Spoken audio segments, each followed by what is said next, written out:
हे 3 शब्द आहेत आणि 3 शब्द कुठे येतात? हे संविधानाच्या प्रियांबल मध्ये येतात, उद्देशिकेमध्ये येतात. प्रियांबलची सुरुवातच होते आम्ही भारताचे लोक. तर हे लोक, आम्ही भारताचे लोक, प्रियांबल मध्ये येईपर्यंत काय काय घडत गेलं होतं हे कोणालाच माहिती नसतं.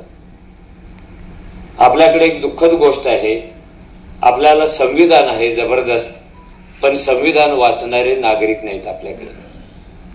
130 कोटी लोक आहेत. 130 कोटी लोकांपैकी संविधान किती जणांनी वाचलं असेल? 3 कोटी सुद्धा नाही. जो समाज संविधानाच्या बाबतीत अडाणी असतो तो समाज देशाचा आणि समाजाचा विकास कधीच नाही करत, स्वतःचाही विकास नाही करत. कारण हे संविधान म्हणजे देशाचं, समाजाचं, माणसाचं बायबल असतं. ते बायबलच वाचत नाही आपण. संविधान साक्षरताच नाही आपल्याकडे, लिटरसीच नाही. आता सरकारने कुठेतरी सांगितलं घर घर संविधान अभियान चालू करायचं, संविधानाचे मंदिरं बांधायचे, संविधानाच्या प्रती वाटायच्या. शक्य झालं तर आमदार साहेब तुम्ही पण एक मंदिर इथे मागून घ्या. तुम्ही सत्ताधाऱ्यांच्या मध्ये आहात, तुमचा आवाज पण मोठा आहे. 5 मंदिरं महाराष्ट्रात उभी राहणार आहे, त्यातलं एक ओढून इथे आणा, त्याच्या उद्घाटनाच्या वेळेला पण मला बोलवा, आपण करू. आता कुठेतरी हे सुरू झालं. आपल्याकडे लोकशाही आहे, पण लोकशाही कळते असं म्हणणारे नागरिक नाही आहेत. त्याला लोकशाही साक्षरता म्हणतात. आपल्याकडे एवढ्या गोष्टी आहेत पण त्याची लिटरसी नाही, साक्षरता नाही आहे. आपल्याकडे पाणी भरपूर आहे पण जल साक्षरता नाही. संविधान आहे पण साक्षरता नाही. राजकारण आहे पण साक्षरता नाही. भूगोल आहे पण साक्षरता नाही. आणि हा अडाणी समाज, अडाणी नागरिक हे कधीही वर्तमान आणि भविष्य मोठ्या ताकदीने घडवू शकत नाहीये. नुसतं घोषणा देऊन उपयोग नाही. जय संविधान, हे संविधान काय? आपण सांगतो संविधानापूर्वी आपल्याला स्वातंत्र्य मिळालं, पण स्वातंत्र्य मिळालं तेव्हा पण आपलं संविधान नव्हतं. ते सुरू झाले 49-50 ला आलं. त्यामुळे आपला देश असा होता, संविधान नसताना हा स्वतंत्र झाला आणि 47 ते 50 ही 4 वर्षे संविधान शिवाय तो चालला होता. संविधान तयार होण्यामध्ये अडचणी येत होत्या. आपल्याला भारताला ज्या दिवशी स्वातंत्र्य मिळालं 15 ऑगस्ट 1947 ला, त्याच्या अगोदरच देशाची फाळणी झाली होती आणि देशभर माणसांच्या कत्तली सुरू होत्या. आपल्याला कुणालाच माहिती नाही की 15 ऑगस्ट 1947च्या मध्यरात्री या देशात 3 महत्वाच्या घटना घडल्या होत्या. त्यातली एकच माहिती आहे आपल्याला, 15 ऑगस्ट 1947 नेहरूंचं लाल किल्ल्यावरचं भाषण. ते जगातलं एक प्रसिद्ध भाषण आहे की त्या भाषणामध्ये इथून पुढे 100 वर्ष आपला देश कसा चालणार आहे, कुठे जाणार आहे, याची सगळी आखणी बांधणी तिथे होते. म्हणून त्याने आपल्या भाषणात सांगितलं, जगातले सगळे देश आणि माणसं या क्षणाला झोपलेले आहेत, पण आपला देश, आपली माणसं उद्याचा समाज, उद्याचा देश घडवण्यासाठी, त्याचं भविष्य लिहिण्यासाठी, त्याचा आराखडा तयार करण्यासाठी आम्ही जागे आहोत. खूप सुंदर भाषण होतं. दुसरी घटना काय होती? आपल्या कुणाच्याच मनात कधी प्रश्न येत नाही, जे महात्मा गांधी राष्ट्राचे पिता आहेत आणि होते, ते लाल किल्ल्यावर काय गेले नाहीत? ते दिल्लीत का थांबले नाहीत? ते गेले कुठे? कुठे होते 15 ऑगस्ट 1947च्या रात्री महात्मा गांधी? तर ते कलकत्त्यामध्ये सुरू असलेला नरसंहार बंद करण्यासाठी गेले होते. आणि जगाच्या इतिहासात नसेल एवढी मोठी कत्तल धर्माच्या नावाने बंगाल, पूर्व बंगाल, पश्चिम बंगालमध्ये होत होते. ते कत्तल थांबवण्यासाठी ते गेले होते. रस्त्यावर माणसाचे मुंडके पडलेले दिसत होते, रक्ताचे ओहोळ तयार झालेले होते. कुठे हात तुटलेला आहे, कुठे हृदय तुटलेलं आहे, कुठे डोळे पाटलेले आहेत. आणि ते पाहण्यासाठी, ते थांबवण्यासाठी महात्मा गांधी गेले होते. त्यांनी पाहिलं आणि घोषणा केली, आता मी जगणार नाही, मी आता मरेपर्यंत उपोषण करणार आणि इथेच मरणार. गांधींनी मरू नये म्हणून देशभरातून शिष्टमंडळ त्यांच्याकडे निघाली की बापूजी ऐसा मत करो, तुम्ही आम्हाला पाहिजे आहे. ते म्हणाले हे माणसं मारायचं कधी बंद होणार आहे? आम्ही तातडीनं बंद करू पण तुम्ही मरू नका. ते म्हणाले दंगल बंद करा, मग मी माझ्या विचाराचा फेर निर्णय घेतो. आणि त्याने एक वाक्य सांगितलं होतं. ते म्हणाले इतक्या माणसांची कत्तली झाल्यानंतर स्वातंत्र्य मिळणार असं जर मला कळलं असतं तर मी स्वातंत्र्यच मागितलं नसतं. आणि तसंही माझं स्वातंत्र्यात काही अडकलंच नव्हतं. मला स्वातंत्र्य नको होतं, स्वराज्य पाहिजे होतं. आणि स्वातंत्र्यापासून स्वराज्याकडे एक वेगळा प्रवास असतो. स्वातंत्र्य म्हणजे स्वराज्य नव्हे. स्वातंत्र्यानंतरची एक अतिशय व्यापक कल्पना म्हणजे स्वराज्य आहे. तिथेपर्यंत आपण गेलोच नाही.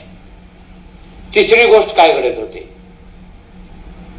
हे सगळं माझं भाषण ऐकताना आपल्या डोळ्यावर जातीचे, धर्माचे, प्रदेशाचे मोतीबिंदी येऊ देता कामा नये. ते आले की समजायचं तुमचं नुकसान होतंय. माझं नाही होत, तुमचं नुकसान होणार आहे. तुम्ही स्वतःला ओळखणार नाही, देश ओळखणार नाही, संविधान ओळखणार नाही. त्यामुळं आपल्या चिमट्याने ते मोतीबिंदू ओढून काढून फेका आणि तटस्थपणे आपल्या देशाच्या इतिहासातल्या या क्रांतिकारी घटनांची ओळख करून घ्या. तिसरी घटना काय होती हे मी काय सांगतोय? संविधानाच्या जन्मापूर्वीचं हे वातावरण आहे आणि त्याच्यामध्ये संविधानाच्या लेखनाचं काम चालू आहे. किती टिपिकल आहे परिस्थितीमध्ये आहे ते, किती गंभीर परिस्थितीमध्ये आहे. बाहेर माणसं माणसाला मारतात, धर्म धर्माला मारतो, जाती जातीला मारतात आणि इकडे राज्यघटना लिहिण्याचं काम चालू आहे. काय परिणाम होत असेल त्या घटनाकारांच्या सदस्यांच्या मनावर?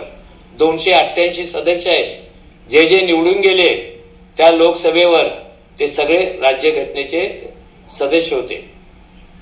तिसरी घटना पुण्यामध्ये, तिकडे नेहरू तिरंगा फडकवतायत आणि इकडे माणसांचा एक गट शनिवार वाड्यावर जमला. त्यांचा एक नेता भाषण करायला आला. त्यांनी 2 मिनिटं भाषण केलं आणि 5 वाक्यांचं भाषण होतं. ते म्हणाले हे जे स्वातंत्र्य मिळाले हे खोटं आहे. हे नेहरू आणि गांधींनी देशाची फसवणूक केलेली आहे. आमचं स्वातंत्र्य अफगाणिस्तानाला जाऊन भिडतं, लंकेला जाऊन भिडतं, अजून कुठेतरी भिडतं. ते घेतल्याशिवाय मी राहणार नाही आणि ज्याने आमची फसवणूक केली त्यांना आम्ही माफ करणार नाही. ही प्रतिज्ञा पूर्ण झाली 30 जानेवारी 1948, कारण सकाळी महात्मा गांधींची हत्या झाली. हे सगळं राज्यघटनेपूर्वी. त्यातून ही घटना चालू झाली. आपल्या खूप कमी लोकांना माहित आहे की आपली राज्यघटना लिहिण्यापूर्वी अजून 3 राज्यघटना तयार झालेल्या होत्या. त्यातली एक राज्यघटना पंडित जवाहरलाल नेहरूने लाहोरच्या अधिवेशनानंतर लिहिली होती, पण ती काय कुणाला आवडली नाही, ती बाजूला पडली. डॉक्टर बाबासाहेब आंबेडकरांनी एक स्वतंत्र राज्यघटना लिहिली होती. कॅबिनेट मिशनला ती सादर केली होती आणि त्या राज्यघटनेचं नाव आहे स्टेट अँड मायनॉरिटीज. हे कुणालाच माहिती नाही. या बाबासाहेबांचं पुस्तक नाही आहे, ती त्यांच्या मनातली राज्यघटना आहे. आणि जे जयभीमवाले म्हणतात ना, त्यांना पण माहिती नाही आहे. ही राज्यघटना पूर्व राज्यघटना आहे. आणि तिसरी राज्यघटना सातारा जिल्ह्यातल्या औंध संस्थानामध्ये लिहिली गेली. ह्या स्वातंत्र्य चळवळीचा उद्रेक जसा वाढायला लागला तसा औंधचे संस्थानिक होते त्यांनी सांगितलं की मी माझ्या संस्थानातल्या लोकांना लवकरच स्वातंत्र्य देणार. मी संस्थानिक पदावरून निवृत्त होणार, लोकांचे प्रतिनिधी घेणार आणि त्याच्याबरोबर मी सरकार चालवणार. जर सरकार चालवायचं असेल तर राज्यघटना लागते. त्यांनी आपल्या मुलाला वर्ध्याला पाठवलं महात्मा गांधींना भेटायला, कारण महात्मा गांधी तिथे होते. ही 42-43 ची गोष्ट आहे. आणि ते म्हणाले आमचे वडील सत्ता सोडणार आहेत, आमच्या संस्थानासाठी राज्यघटना द्या. त्यांनी 13 पानाची एक राज्यघटना औंध संस्थानासाठी लिहून दिली. हे सगळं खूप इंटरेस्टिंग आहे. आणि नुसतंच इंटरेस्टिंग नाही आहे, कोणतीही एक महाघटना घडत असते त्यावेळेला तिच्या आजूबाजूला छोट्या छोट्या घटना पण घडत असतात. केळीच्या कोंबासारखं आहे. केळीचं एक मोठं कोंब दिसतं, पण आजूबाजूला त्याचे किती पिल्ली जन्माला आलेली असतात. ती पिल्ली मोठी होतात, पुन्हा एक केळीचं झाड तयार होतं. हे तोडला, अजून एक झाड तयार होतं. त्यामुळे हे नीट इतिहासाचं आकलन करून घ्यायला शिका. कारण आंबेडकरांनी सांगितलेलं आहे, जे इतिहास विसरतात ते वर्तमान कधीच घडवू शकत नाहीत. कारण इतिहास हा वर्तमानाच्या हातातला कंदील असतो. तुम्हाला नीट चालता आलं पाहिजे, तुम्हाला स्पीड ब्रेकर दिसले पाहिजेत. म्हणून शहाणा माणूस नेहमी हातात इतिहासाचा कंदील घेऊन चालत असतो. तो इतिहासाला हाणामाऱ्याचं साधन नाही करत, तो इतिहासाला कलहाचं साधन नाही करत. वर्तमान घडवायचं आहे आणि भविष्याकडे जायचं आहे, त्यासाठी इतिहास. हे पुन्हा पुन्हा तुमच्याकडे भाषण चालू असताना मोबाईल बंद नाही करत, आमच्याकडे करतात भाऊ. बाजूला काढलं ना, संविधानाचं खोकं होतं. इतकं प्रियांबलचं आणि संविधानाचं महत्व आहे. घटनाकाराने अजून एका गोष्टीवर विचार केला की आपण विद्वान आहोत, आपणच घटना लिहितो असं वाटायला नको. तर त्यावेळेच्या 40, 50, 60 कोटी लोकांना काय वाटतं संविधानाविषयी, म्हणून त्याने एक अपील केलं की लोक हो, आपल्या देशाची राज्यघटना तयार होणार आहे, तुम्हाला काय वाटतं तुम्ही लिहून पाठवा, भेटून सांगा. गंमत म्हणजे त्या काळात 15-20% साक्षरता होती, तरीही 7,500 लोकांनी चिठ्ठ्या लिहून, पत्र पाठवून आपली घटना कशी असावी हे घटना समितीला कळवलं. मग दुसरा प्रश्न आला, त्याच्यावर पण खूप घटना समितीमध्ये चर्चा झाली की या राज्यघटनेला कुणाला अर्पण करायचं. ही घटना आपल्याकडे अर्पण करतात ना, तेंडुलकरने सेंचुरी मारली तर तो जाहीर करतो ही सेंचुरी देशाला अर्पण, दुसरी मारली बायकोला अर्पण, तिसरी मारली आईला अर्पण, चौथी मारली मेहुणीला अर्पण. तो खूप सेंचुरी मारत असतो, त्याला माणसं कमी पडतात कुणाला अर्पण करायचे. किंवा एखादा कवी पुस्तक लिहितो की नाही, कवी कविता संग्रह कधी वाचलाय का बघा. हे कवितेच्या वाईट दिवस आहेत कवी नाव, तुम्ही जर वाचलं नाही तर. म्हणजे माझा पण कविता संग्रह तुम्ही वाचणार नाही. तो कविता संग्रह उघडला की पहिल्या पानावर अर्पण पत्रिका असते. कोणतेही पुस्तक बघा तुम्ही, कोणतेही पुस्तक बघा, अर्पण पत्रिका असते. जर कवी असेल रोमॅन्टिक कवी तर तो काय लिहितो, माझ्या अनामिक प्रियस अर्पण. अनामिक म्हणजे कोण, जे नाहीच, जी अस्तित्वातच नाही आहे ती अनामिक आहे. कारण अस्तित्वात असलेली चांगली पोरगी कधीही कवीच्या प्रेमात पडणार नाही. ते येडा आहे, आकाशातल्या चांदण्या विणून त्याची साडी करून देईल. त्याच्या बापाच्या मालकीच्या चांदण्या आहेत का? काय आधार कार्डावर मिळतात, काय एटीएमचं कार्ड घालून मिळतात? ते म्हणते भाऊ हे चांदण्या बिंदण्या नको, एक चांगली साडी घेऊन दे, लय मिळवलं, पण तो घेऊन देऊ शकत नाही. अर्पण पत्रिकेत तिला घालतो. तसं ही आपली राज्यघटना कोणाला अर्पण करायची, त्याच्याकडून सुद्धा प्रतिक्रिया मागवल्या. आणि सगळ्यात जास्त चर्चा संविधान समितीमध्ये या विषयावर झाली. आपली राज्यघटना कुणाला अर्पण करायची. 2 गट तयार झाले.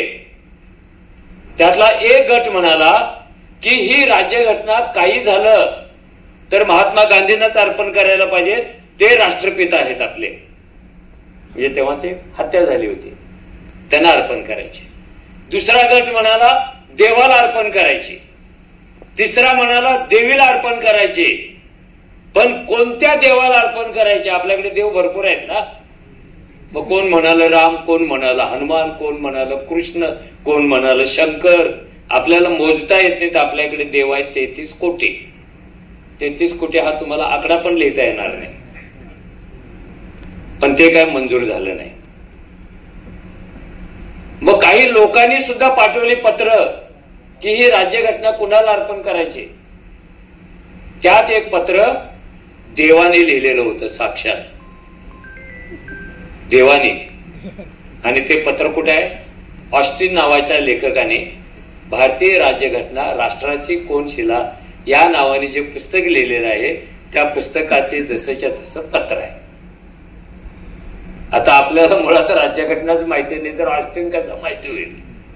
लय पराक्रमी लोक आहोत आपण. देवाने लिहिलेलं पत्र मजकूर कसा होता त्याचा? इंग्रजीतलं पत्र होतं. आता असा प्रश्न विचारू नका देवाने इंग्रजीत कसं लिहिलं. देव कशात पण लिहू शकतो, देव आहे तो. कोणत्या कॉन्व्हेंट मध्ये गेला होता असं पण नाही विचारायचं. To mister B R Ambedkar, as you know, तुम्हाला माहिती आहे की our country and all people are made by only God. हा देश आणि सगळी माणसं देवानी जन्माला घातलेली आहेत. इथे स्वातंत्र्य चळवळ व्हावी ही देवाचीच इच्छा होती. इंग्रजांनी आपल्याला स्वातंत्र्य दिलं, देवाचीच इच्छा होती. त्यामुळे ही राज्यघटना देवाला अर्पण करण्यात यावी.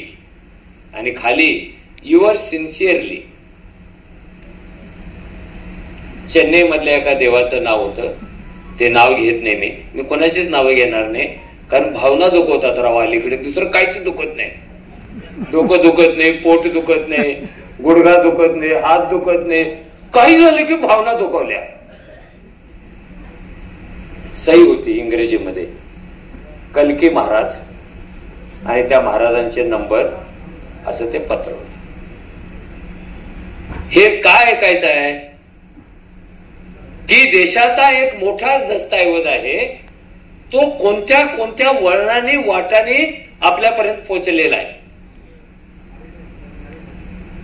गांधींचे एक शिष्य होते अग्रवाल नावाचे, मोठे शिष्य होते. त्यांनी तर एक राज्यघटनाच लिहून आणली आंबेडकरांच्याकडे. राज्यघटनाच तयार केली एकट्याने लिहून, आणि तिचं नाव होतं गांधीयन कॉन्स्टिट्यूशन ऑफ इंडिया, भारताची गांधीवादी राज्यघटना. बाबासाहेबांनी ते चाळायला सुरुवात केली आणि चालता चालता एक प्रश्न विचारला, by the way mister Agarwal, तुमच्या राज्यघटनेचा केंद्रबिंदू काय? अग्रवाल म्हणाले, अर्थातच खेड, कारण बापूजींना खेड्यातून स्वराज्य करायचं होतं, म्हणून आमच्या राज्यघटनेचा केंद्रबिंदू खेड आहे. बाबासाहेब शांत बसले. ते म्हणाले, तुम्ही जी आता घटना लिहिताय, तुमची समिती जी लिहिते आहे, त्या राज्यघटनेचा केंद्रबिंदू कोण असेल? या छोट्या छोट्या प्रश्नातून उद्याच्या देशाचं भविष्य घडणार आहे. हे प्रश्न छोटे नाही आहे. तुम्ही कोणत्या रस्त्यावर जाणार याच्यावर तुम्ही कुठे पोहोचणार हे ठरलेलं असतं. तुम्ही मुंबईच्या रस्त्यावर गेला, मुंबई येणार आहे, कलकत्ता नाही येणार. हे रस्ता पकडण्याचे प्रयत्न आहेत. बाबासाहेब म्हणाले, माझी राज्यघटना खेड्याला मी केंद्रबिंदू करणार नाही, तर मी इथल्या सामान्य माणसाला त्याचा केंद्रबिंदू करणार. खेड्याला का करणार नाही? कारण खेड्यात सगळ्यात जास्त विषमता, स्त्री पुरुष भेद, जात व्यवस्था, दारिद्र्य, दुःख, विकास नाही. शेतकरी आत्महत्या करतो, नदीला पाणी नाही, विहिरीला पाणी नाही. एक ओसाड पडलेला प्रदेश म्हणजे खेड आहे. त्या खेड्याला मी राज्यघटना अर्पण करणार नाही, माणसाला करणार. याचा अर्थ काय? राज्यघटना तयार होईपर्यंत इथल्या 70 कोटी माणसांच्या 7/12वर काहीच नव्हतं, शून्य होतं. 7/12वर असेल तर कर्ज होत, असेल तर पडीक जमिनी होत्या. आणि राज्यघटनेच्या प्रसव वेदना चालू झाल्या आणि इथला 70 कोटी माणूस या राज्यघटनेचा आणि ओघाने देशाचा मालक होणार होता. कारण राज्यघटनेचा केंद्रबिंदू काय? माणूस. किती वंडरफुल आहे. राज्यघटनेचा केंद्रबिंदू कोण आहे? माणूस आहे. कारण ही राज्यघटना इथल्या माणसासाठी आहे. मग आता प्रियांबल लिहायला सुरुवात झाली. आम्ही भारताचे लोक. पहिल्यांदा प्रियांबल कोणी लिहिलं? पंडित नेहरूने लिहिलं. ते पंडित नेहरूने लिहिलेलं प्रियांबल बाबासाहेबांनी एडिट केलं. ते खूप लांब होतं, ते जरा शॉर्ट केलं आणि ते परिणामकारक केलं. प्रियांबलवर पण खूप चर्चा झाली, त्याच्यावर पण 2 तट पडलेले होते. प्रियांबल मध्ये सुरुवात जी होते ती आम्ही भारताचे लोक होते. मग काही जण म्हणाले लोक ऐवजी देव टाका, लोक ऐवजी धर्म टाका, लोक ऐवजी प्रदेश टाका, आम्ही भारताचे लोक का? आम्ही कोण असतात? आम्हीचा अर्थ काय? तुम्ही हुशार लोक आहात, तुम्ही काय म्हणाल? आम्हीचा अर्थ मीच अनेक वचन म्हणजे आम्ही. हे कौन बनेगा करोडपती सारखं उत्तर. मीच अनेक वचन म्हणजे आम्ही, मी सिंग्युलर आणि वी प्लुरल. हे नाहीये. संविधान तयार होण्यापूर्वी या देशामध्ये 60-70 कोटी मी होते, पण इथे राष्ट्र नव्हतं. आणि जगातला कोणताही मी राष्ट्र जन्माला घालू शकत नाही. जगातला कोणताही मी संविधानाचा मालक होऊ शकत नाही. जगातला कोणताही मी परकीय शक्तीविरुद्ध लढू शकत नाही. हे जे राष्ट्र असतं याचं पहिलं स्वप्न कोण बघतं? इथला माणूस बघतो, फाटका तुटका. अरे आपल्याकडे एवढा प्रचंड प्रदेश आहे, पण आपल्याला राष्ट्र नाहीये. राष्ट्र तयार झालं पाहिजे. हे कॉमन माणसाच्या मनातल्या सळसळणाऱ्या स्वप्नाला महापुरुष आकार देतात. फुले, शाहू, आंबेडकर, नेहरू, गांधी ह्या सगळ्यांनी माणसाच्या मनातल्या स्वप्नाला जाग ठेवून त्याला आकार दिला आणि त्या आकारातून राष्ट्र जन्माला आलं. राष्ट्र कोण जन्माला घालतं? आम्ही घालतात, मी घालत नाही. मी का घालत नाही? कारण हे सगळे जे मी होते संविधान जन्माला येण्यापूर्वी ह्या मीचे 4000 तुकडे झाले होते. हे मी एकसंध नव्हता. तुकडा तुकडा तुकडा तुकडा, दिल के तुकडे हजार हुए, एक इधर गेला एक उधर गेला. हे सगळे जे तुकडे आहेत हे सगळे विखुरलेले होते, इकडे तिकडे पडलेले होते. ह्यांचे तुकडे कोणी केले होते? 4000 जाती म्हणजे 4000 तुकडे. एवढे धर्म, एवढे तुकडे. एक 20,000 भाषा आहेत आपल्याकडे, registered and non registered, script and without script.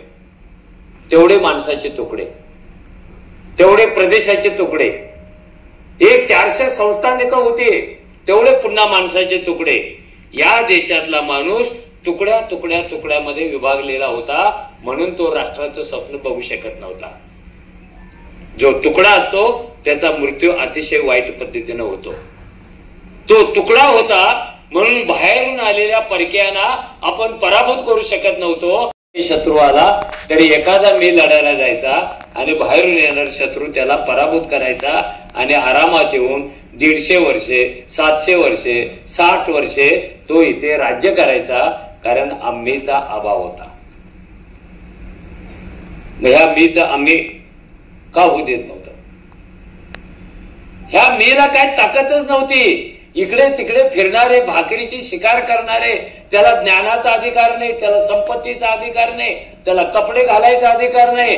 केरळमध्ये तर बायकांना चोळी घालायचा सुद्धा अधिकार नाही. साला हे मी कसं काय करायचं? इथं कोण राष्ट्र आणणार आहे? कोण देश आणणार आहे? कोण स्वातंत्र्य आणणार आहे? गरज काय होती? आम्हींची होती. ह्या मीना आम्ही मध्ये रूपांतर करण्यासाठी इथल्या महापुरुषांनी प्रयत्न केले, चळवळी केल्या, सत्याग्रह केले, लाटा काट्या खाल्ल्या, अनेक शहीद झाले. आणि ह्या सगळ्या प्रक्रियेतून मीच रूपांतर आम्ही मध्ये झालं आणि ते प्रियांबलच्या पहिल्या जागेवर आले आम्ही. हे नुसतंच संख्येनं आम्ही नव्हते, हे पॉवरफुल आम्ही होते, नुसतीच गर्दी नव्हती ही, हे नुसतंच बहुवचन नव्हतं, हे पॉवरफुल होते. कारण ह्यांचं स्वप्न पॉवरफुल, ह्यांची लढाई पॉवरफुल, ह्यांचा संघर्ष पॉवरफुल, म्हणून हे पॉवरफुल आम्ही तयार झाले.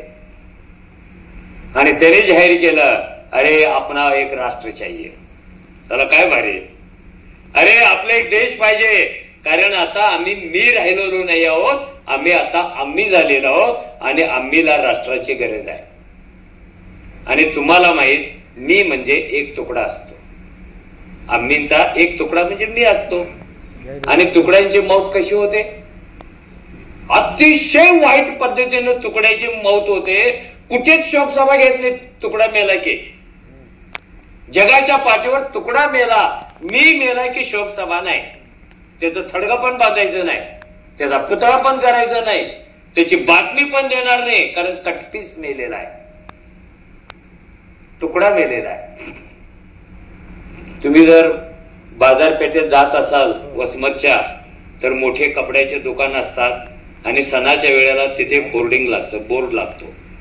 काय बोर्ड लागतो? भव्य सेल चालू आहे. कारण आपल्याकडे भव्य शब्द खूप चुकीच्या पद्धतीने वापरतात. भव्य शोकसभा, आईला शोकसभा कशी भव्य असेल? पण ते भव्य वापरायची सवय. भव्य मेळावा, भव्य शिबिर, भव्य सेल. आणि खाली काय लिहिलेलं असतं? सेल कोणाचा चाललेला असतो? तुकड्यांचा चालू असतो. साडी घेतली, ब्लाऊज मोफत, ब्लाऊज घेतली, बांगडी मोफत, बांगडी घेतली, कुंकवाची टिकली मोफत, टिकली तर टिकली, नाहीतर बाथरूमच्या भिंतीला चिकटली. सेल कुणाचा होतो या व्यवस्थेमध्ये? जे तुकडे आहेत त्यांचा सेल होतो. रेमंडच्या कापड्याचा, ताग्याचा कधी सेल नाही होत. एका टाटाच्या मोटारीवर दुसरी मोटार मोफत, सेल नाही होत. ज्वारीच्या पोत्यावर ज्वारीचं दुसरं पोतं मोफत, सेल नाही होत. एका इंजेक्शनवर दुसरं इंजेक्शन मोफत, सेल नाही होत. इंटरनॅशनल स्कूलमध्ये एका भावाच्या ऍडमिशनवर दुसऱ्या भावाचं ऍडमिशन मोफत, सेल नाही होत. सेल कुणाचा होतो? जे दुर्बल असतात, जे आम्ही बनण्याला नालायक असतात, त्यांचा मृत्यू सेलमध्ये घालून होतो. आणि हे आम्ही जेव्हा एकत्र येतात तेव्हा सेलची दुकानं आपोआप बंद होतात आणि परकीय शक्तींच्या काळजामध्ये धडकी भरायला लागते. अरे कालपर्यंत मी होते, चला तर आम्ही आले ना. आणि काय फोर्स मध्ये आलेत ते, आम्हाला गोळ्या घाला, आम्हाला तुरुंगात टाका, पण आम्ही राष्ट्र घेतल्याशिवाय सोडणार नाही. काय शूर झालेत आम्ही. कारण एका राष्ट्राच्या स्वप्नाने सगळे मी मेले आणि आम्ही जन्माला आले, म्हणून आम्ही शब्द तिथे येतो. कधी विचारच नाही करायचा. मग भारतीय शब्द का आला? हिंदुस्थान का नाही आला? भारताला अजून एक नाव होतं आर्यावत, तो का नाही शब्द आला? उत्तर भारत, दक्षिण भारत असं का नाही आलं? भारत का आला शब्द तिथे? कारण त्या काळामध्ये हे जे प्रदेश होते, हा जो देश होता, ह्याचे 430 तुकडे झालेले होते. कारण 430 ठिकाणी 430 राजे होते. हिंदुस्थानाची ओळखच नाही राहिली होती. इकडे कोण? काश्मीरचा राजा, तिकडे कोण? म्हैसूरचा राजा, इकडे कोण? बडोद्याचा राजा, तिकडे कोण? औंधचा राजा. जसे माणसांचे तुकडे झालेले होते तसे प्रदेशाचे पण तुकडे झाले होते.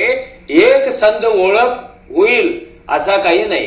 दक्षिणेकडचे राजे, उत्तरेकडचे राजे, मध्य प्रांतातले राजे, पूर्व प्रांतातले राजे. अरे भारत कुठे आहे?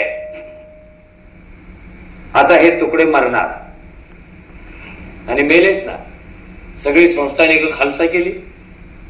काही जण खालसा व्हायला तयारच नव्हते. तुम्ही ज्या मराठवाड्यात आहात तिथल्या संस्थानिकांनी सोडलं का सत्ता? अरे लढलो ना स्वातंत्र्यानंतर, किती लोक मेले. काय नाव त्याचं? निजाम. साला किती डेंजर होता. देशाला स्वातंत्र्य मिळालं तरी हा सत्ता सोडायला तयार नाही. पुन्हा लोकांनी आंदोलन केलं. गोव्यात लोकांनी आंदोलन केलं, अजून कुठे कुठेतरी आंदोलन केलं आणि सांगितलं आम्हाला आता संस्थान नको आहे, आम्हाला भारत पाहिजे आहे. काय सांगितलं लोकांनी? आम्हाला संस्थान नको आहे, आम्हाला भारत पाहिजे आहे. कारण संस्थानामध्ये माणूस गुलाम असतो आणि भारतामध्ये मुक्त असतो, स्वतंत्र असतो. आम्हाला असा प्रदेश पाहिजे. We want India. आम्हाला भारत पाहिजे. म्हणून ती संस्थानिक खालसा करण्याची चळवळ सरदार पटेलांनी चालवली. आपल्या डोक्यात असं असतं का म्हणे पटेल म्हणजे ह्या पक्षाचे, गांधी म्हणजे त्या पक्षाचे, आंबेडकर ह्या पक्षाचे. अरे सोडा राव, ज्या चौकातल्या गोष्टी चौकातच बोला, लग्नात बोलू नका ते. पण आपल्याला सगळ्या गोष्टी सगळीकडे बोलायची सवय असते आणि आपणच आपले प्रॉब्लेम करून घेतो ना. अधून मधून हा जो डोळ्यावरचा चष्मा आहे हा बाजूला काढून तो साफ करण्याची गरज असते. अशी तो नाही साफ केला तर समोरचा अस्पष्ट दिसत. चुका करतो माणूस. कधीतरी चष्म्यावरची धूळ झटकता आली पाहिजे आपल्याला. रंगाच्या पलीकडचे चष्मा आपल्याला वापरता आला पाहिजे, म्हणजे कळतं हे सगळं देश आणि अमुक तमुक. हे भारत नाव आलं तर हे आम्ही कुठले आहेत आता? हे भारताचे आम्ही झाले. हे गुलाम प्रदेशात कोणत्याही संस्थानातले आता गुलाम नाहीये. ज्याने गुलाम केलं त्यांना त्यांनी हुसकून लावलं, त्यांच्या विरुद्ध आंदोलन केलं. अनेक संस्थानामध्ये लोकांनी आंदोलन केलेलं आहे की राजे महाराजा आता तुमची सुट्टी झाली, आम्हाला स्वातंत्र्य पाहिजे, आम्हाला भारत पाहिजे, आता तुम्ही जा. कुठे कुठे आंदोलन झाले, त्याला प्रजा आंदोलन म्हणतात. दळवी मॅडम आपल्या कोल्हापूरमध्ये पण प्रजा परिषदेतर्फे असं आंदोलन झालं आणि ते भाई माधवराव बागलांनी केलं होतं. इतक्या मोठ्या कष्टाने संस्थानिक संपवले लोकांनीच. राजे संपले, पण दुर्दैवानं गेली 75 वर्षे आपण कुणा ना कुणामध्ये पुन्हा राजाच बघतो. बघतो की नाही राजा? कारण भारतीय माणसाची मेंटॅलिटी काय माहित आहे का? त्याला ही मुंडी खाली करायला एक पाय लागतो आणि तो महाराज, इकडचा महाराज, तिकडचा महाराज, तिकडचा महाराज, राजकुमार, छोटा. अरे तुम्हाला लोकशाही पण आहे, तुम्ही या आमदारांना निवडून पण देता आणि राजा राजा करत मागे फिरता. एकदा ठरवा पार्टनर, तुम्हारी पॉलिटिक्स क्या है? क्या पॉलिटिक्स है तुम्हारी? एकाच म्यानामध्ये दोन तलवारी कधी राहू शकत नाहीत. लोकशाही आणि राजेशाही एका म्यानात कधी राहणार नाहीये. आपण लोकशाहीकडे पोहोचलेलो आहोत. जरा पाणी तरी खडी सागर असेल तरी पण ते